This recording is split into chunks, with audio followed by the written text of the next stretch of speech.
Assalamualaikum warahmatullahi wabarakatuh. Selamat berjumpa kembali Bu Monika dan teman-teman semuanya. Di sini saya Irki Ahmad Pariji, NIM 2010524142 akan mempresentasikan mengenai laporan hasil observasi penerapan pendidikan inklusi dan peserta didik berkebutuhan khusus di SMP Negeri 2 Yogyakarta. Nah, ini merupakan tugas akhir dari mata kuliah Desain Pembelajaran Inklusi di jurusan Teknologi Pendidikan, Fakultas Ilmu Pendidikan, Universitas Negeri Yogyakarta. Di sini langsung saja kita ke bagian pendahuluan, yakni ada di identitas sekolah, di mana SMP Negeri 2 Yogyakarta ini berlokasi di Jalan Penembahan Senopati nomor 28-30, Prawiro Dikjan, Kecamatan Gondomanan, Kota Yogyakarta. Adapun untuk identitas sekolah yang lainnya dapat dilihat sebagai berikut, teman-teman.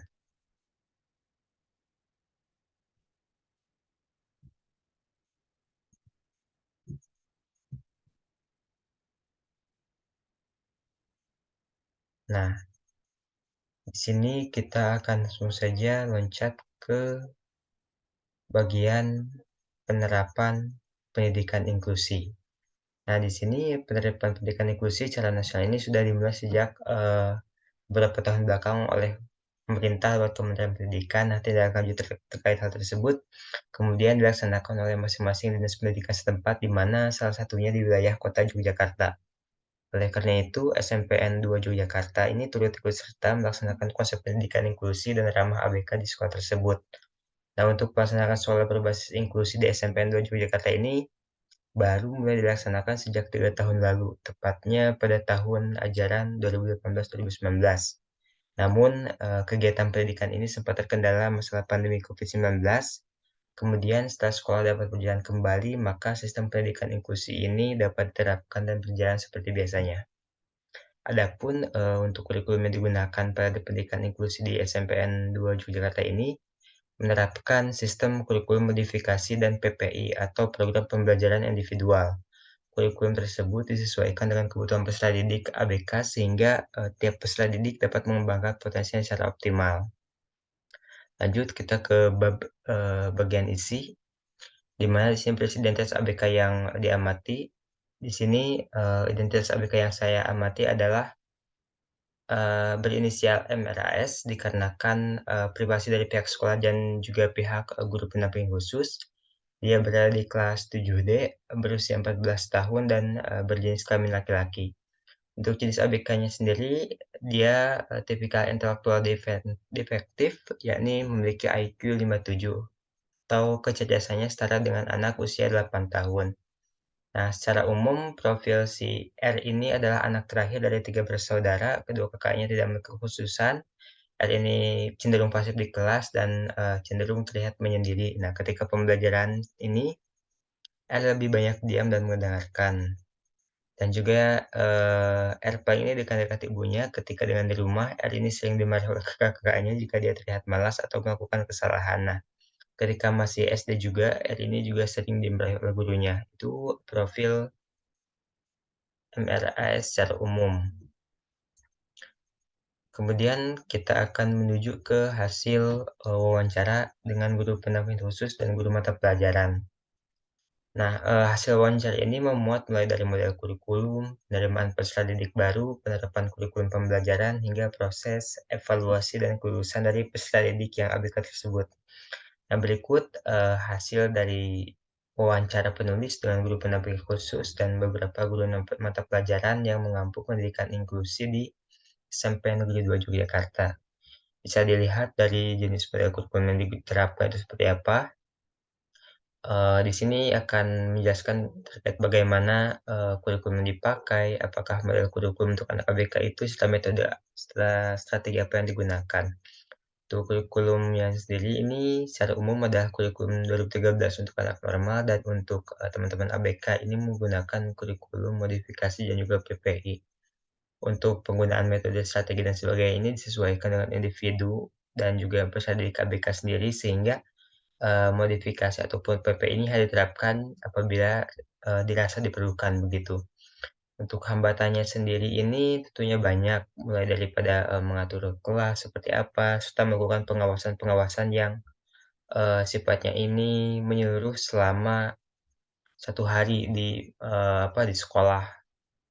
Karena seperti yang kita ketahui bahwa beberapa anak ABK ini tidak dapat dilepas sehingga, pendampingan khusus itu harus dilakukan secara penuh. Kemudian untuk, perumusan tujuan pemberian di RPP ini apakah, menggunakan rumusan ABCD? Ya tentunya iya.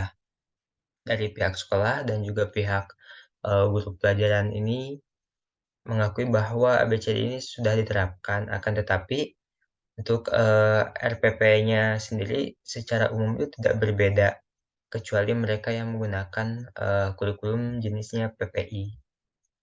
Kemudian ke tahap penerimaan peserta didik baru. Nah, di sini kita akan menjelaskan mengenai, di SMP 2 Negeri Yogyakarta bagaimana mereka melakukan cek kemampuan awal ABK serta bagaimana sekolah ini melaksanakan entry behavior seperti itu. Nah, untuk identifikasi kemampuan awal ABK sendiri ini dilakukan oleh tim ahli dari Dinas Pendidikan setempat ini dan didampingi oleh GPK sendiri secara penuh.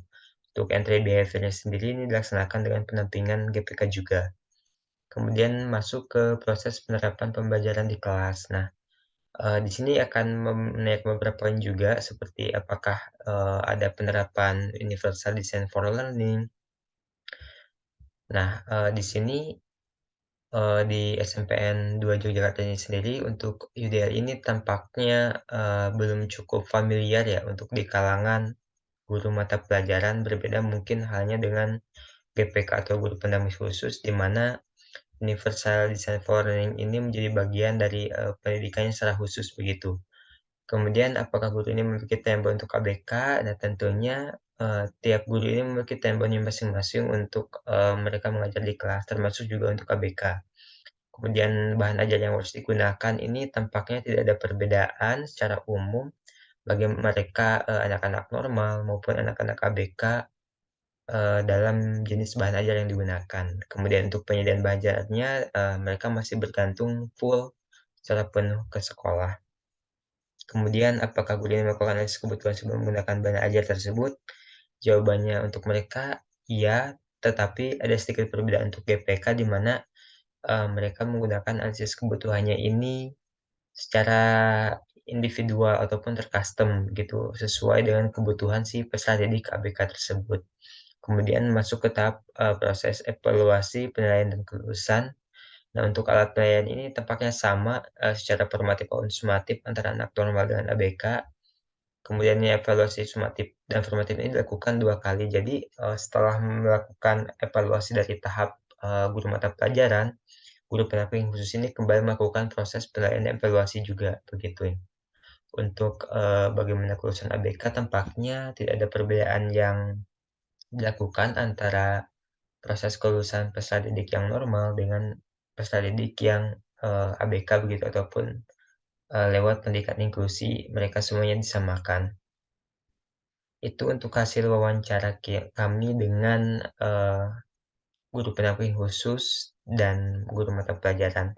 Adapun hasil pengamatan terhadap peserta didik ABK-nya sendiri ini adalah sebagai berikut.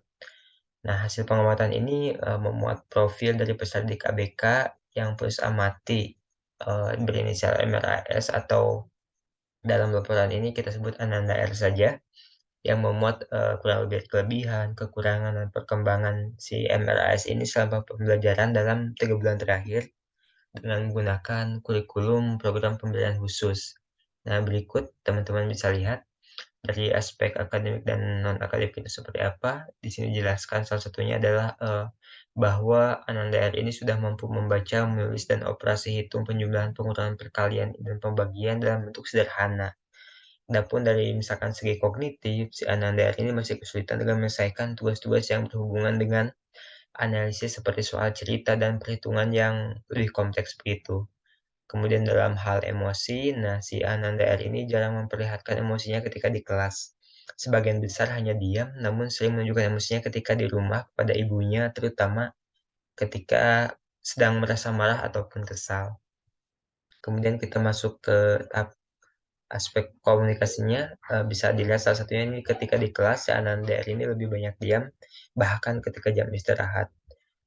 Kemudian masuk ke relasi sosial, salah satunya adalah bahwa Ananda R ini jarang untuk memulai interaksi dengan teman sekelasnya atau dengan guru mapel maupun GPK. Untuk tahap perilaku, salah satunya ini ketika kegiatan pembelajaran di kelas, Ananda R sering membuka HP atau memainkan HP-nya. Kemudian masuk ke aspek-aspek yang lebih kompleks. Di sini kita akan menjelaskan bagaimana aspek permasalahan, bentuk pelayanan, dan tujuan. Nah, salah satunya mungkin bisa teman-teman lihat untuk aspek matematika misalnya. Permasalahan Ananda R ini kesulitan dalam mengerjakan soal matematika yang berbentuk soal cerita atau yang membutuhkan analisis yang mendalam. Nah, bentuk pelayanan yang dilakukan oleh sekolah, tentunya dalam hal ini GPK ini berkoordinasi dengan guru mapel dalam penyusunan materi dan soal-soal yang tingkat kesulitannya disesuaikan dengan PDWK tersebut. Kemudian dijelaskan juga tujuannya agar si Ananda ini mampu menerima dan memahami materi pembelajaran yang baik. Kurang lebih setiap aspeknya itu di mata pelajaran itu akan dijelaskan secara rinci di sini. Teman-teman bisa lihat secara lebih nyatanya itu seperti apa. Dan untuk detailnya teman-teman bisa lihat di PDF yang telah saya kirim gitu.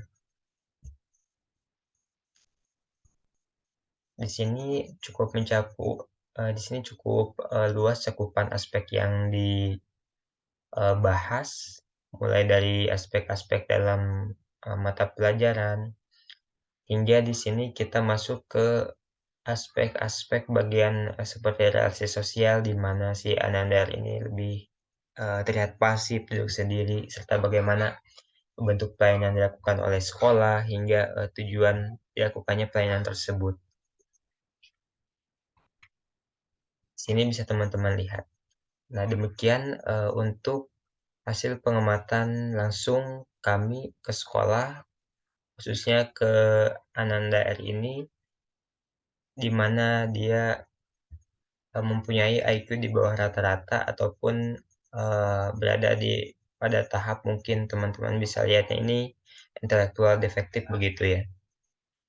Adapun untuk lampiran-lampirannya ini kami melampirkan beberapa dokumentasi kegiatan pengamatan dan wawancara di SMP Negeri 2 Yogyakarta.